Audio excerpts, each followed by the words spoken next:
Bridges. I am your host, Gosalati Bofu, otherwise known as Brother Gosi. I'm so glad that you've joined us here today on our show. So we created this show because, let's be honest, sometimes the gap between our modern day questions and the ancient scriptures just seems so massive. So we want to use, in this show, we want to use the Word of God as a bridge to close that gap of understanding. So today on our show, we want to deal with an old-time question, a question that has been there for some time, the question of the day of worship. Is it Saturday? Is it Sunday? When are people supposed to be gathering? Does this even matter? So today, the person who's here in the studio to help us cross the bridge is none other than our friend, our brother, our colleague, Brother Gerald Dzuwanani, who holds a bachelor's degree in biblical studies as well as a master's with particular emphasis in the Old Testament. Welcome to the show, Brother Gerald. Thank you, Brother Kosi. I'm glad to be here. I appreciate the Biblical Bridges for inviting me. Yes, sir. Thank you for coming. So let's get started here. Obviously, when we read the Bible and we're reading the scriptures, these 2 days come to mind. There's Saturday, there's Sunday, Sabbath. You read in the Old Testament, there's this Sabbath, the 10 Commandments given, pointing to the seventh day. Maybe the world sees also Sunday as a Christian day. What are these 2 days? What does the Bible say about these 2 days? Just briefly tell us maybe some information about the significance of these 2 days. All right, thank you. To begin with, I can say people generally wish and always like to please God. Yes. And one of the things, or when we are talking about pleasing God, we're talking about worshiping Him. Exactly. Yeah. So in trying to please God, they want to worship Him, but the question has been, people worship on Saturday, some worship on a Sunday. Right. And people care to know about, people get some confusion that which now is the day. Some people now end up choosing the seventh day or the Sabbath, yes, or the Saturday as the day of worship, and others end up choosing the Sunday. Some maybe it's because their parents have been going on Saturday, right? Some because their parents have been going on a Sunday, but without knowing what the Bible actually says between these 2 days. Between these 2 days, exactly. Yeah. So exactly. So I think you're exactly right. These are days that people are always thinking about. Okay, which one is Saturday, which is Sunday, and what day? And so now, when we think about these 2 days, let's start first of all as we're trying to help build this bridge. Let's talk about Sabbath or seventh day. The seventh day here, the Saturday. What is that day about? Who was it for, and why is it important in Scripture? All right, thank you so much. Yeah. The Bible mentions the seventh day. Okay. The Bible mentions God resting on the seventh day. Right. Genesis chapter 2, verse 2 speaks of God that after He had done all His work, He rested. Right. And when? It was on the seventh day.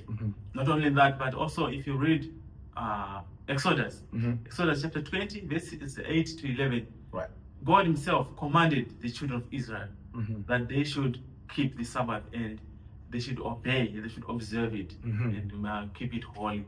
Right. So that's the background of the Sabbath, right, or the seventh day worship. A lot of worshippers who worship on Saturday quote these verses. Right. So they're basing it on those things. They're basing it on these things. Exactly. Yeah. So now, looking and shifting maybe our gears to the New Testament. Is Sabbath still practiced also in the New Testament? Is that what we see? And is the New Testament suggesting that the new Sabbath is Sunday? How does the Sunday come in now with the New Testament? Thank you. When we read the New Testament, there's a kind of a shift. Okay. Now from the Old Testament to the New Testament. Right. Naturally, when you hear something new, old and something new, you can know there might be a difference. Right. So this is what we should know. In the Old Testament, of course, there was the seventh day. Then in the New Testament, we do not see an example of people observing or being commanded to observe the seventh day or the Sabbath, to keep the Sabbath. Right. However, because there are many things that happen on the first day of the week or Sunday. Right. One of the things is the resurrection of Jesus Christ. Right. When people talk about the resurrection of Jesus Christ, He resurrected on a Sunday. It was a Sunday, right? Yeah. His resurrection was to bring new hope,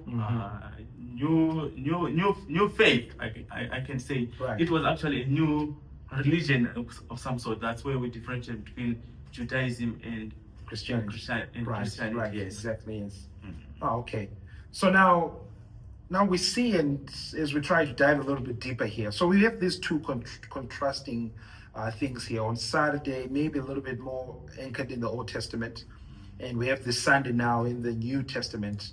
So on the practical side of things now, what's being commanded for us? Because maybe somebody's watching now and they're saying, okay, maybe I want to go to church now.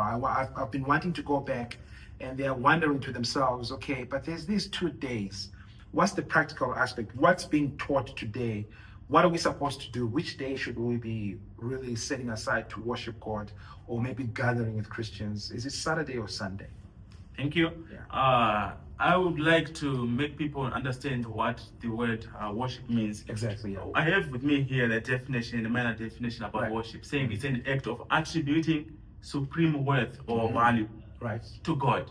Right. An right. act of attributing supreme worth or value to God. This definition by itself doesn't limit people to any day. Right. It doesn't limit people to a Monday or Tuesday, or to say I'm holy or I'm worshiping God only on a Saturday or on a Sunday.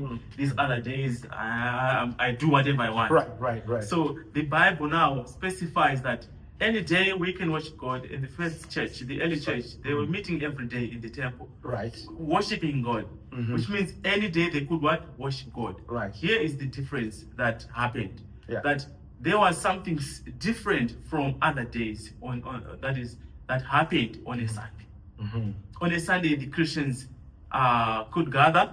Right. Mainly, if you see the church, the first church, Right. it started on the first day of the week, which was a Sunday. That day of the Right. Pentecost, it was the day after the Passover. Right. Pentecost was a feast after the Passover. Passover happened on the 7th day, and then on the Pentecost, which was the first day of the week, Right. that's when the church started. Right. It's one of the things. And we see that in Acts chapter 20, verse 7, people gathered, the early church Christians. After the church started, the early Christians were gathering on the first day of the week.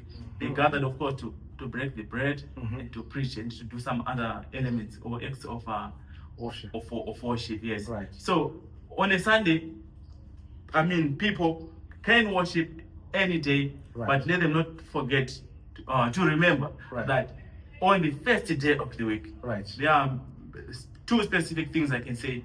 Right. The early church could break the bread or to partake of the Holy Supper. The Holy Communion, or the right. Lord's Supper, some may say. Right. Then, not only the Lord's Supper, the early church also gathered to give. To give. Right. Yes. If you read Acts chapter 20, verse 7, it talks about the Lord's Supper. Right. But 1 Corinthians chapter 16, verses 1 and 2, on the first day of the week, they were gathering. Right. Was it a sin? No, it wasn't. You can worship God on another day, but this particular day, it was set aside by the early church and to gather, to partake in the Lord's Supper, to also give, and also to do other things like singing, praying, and, Right. and preaching. So Right. that's what I may say. Yes. Well, that's very enlightening, and thank you so much for that information. It seems like we should be worshiping God at all times. But then we're also seeing and noticing that the New Testament pattern is that as the brothers and sisters were gathering, there seems to be a day set aside to observe these Christian things like the Lord's Supper and giving, and they were doing that on a Sunday to Sunday basis. Yes. From what we're gathering. Yes.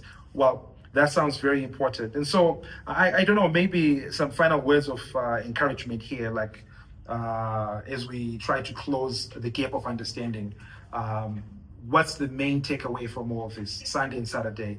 As Christians, what could be the words that you have maybe for our viewers as they tackle this question of Saturday and Sunday? Thank you so much. To our viewers, I would like to say, people should read the Bible, study the Bible. Not just reading the Bible, but studying the Bible. Right. The Bible itself is divided into 2 segments or 2 main testaments, the Old and the New. The moment we fail to differentiate between these 2 testaments, we may not be able to pick which command is directed to Christians. There are many commands, there are many things that happened in the Old Testament which are not commanded in the New Testament. Right. We have the Sabbath, it's one of them. Right. We have circumcision, it's another of them. Right. We have many other commands that happen there. But if a person now doesn't know how to differentiate between these covenants, you end up picking whatever you want. Right. It's in Old Testament, I think I like the Sabbath. Right. Now let me take that one. Right. We are no longer interpreting the Bible as it is. Someone will say, maybe I want circumcision. Then God commands, or warned in the New Testament now, especially in Colossians, let no one, Colossians 2 verse 14 to verse 16, let no one judge you. Yes. The law, the whole law in the Old Testament was nailed on the cross. Now let no one judge you pertaining to those feasts that were happening, including the Sabbath itself. Right. No one should judge you. We are not observing the Sabbath. We are not doing this. Right. But people should worship God all the days. In fact, maybe I may be taking longer or talking too much. You're okay. Yeah. The Bible speaks about in Hebrews chapter 4 that there's rest that is coming. Yes. The Sabbath that is coming. Right. And Hebrews 4:11 says, strive for you to enter this rest. Or in other words, strive to enter this Sabbath. Right. It's not a seventh day that God is saying strive to enter it. Right. Tomorrow we may wake up, tomorrow is a Saturday, like I can say today's Friday. Right. Tomorrow is a Saturday. We can wake up on a Saturday. We do not strive to enter a Saturday. Right. Or a seventh day. But this rest now, this Sabbath is eternity.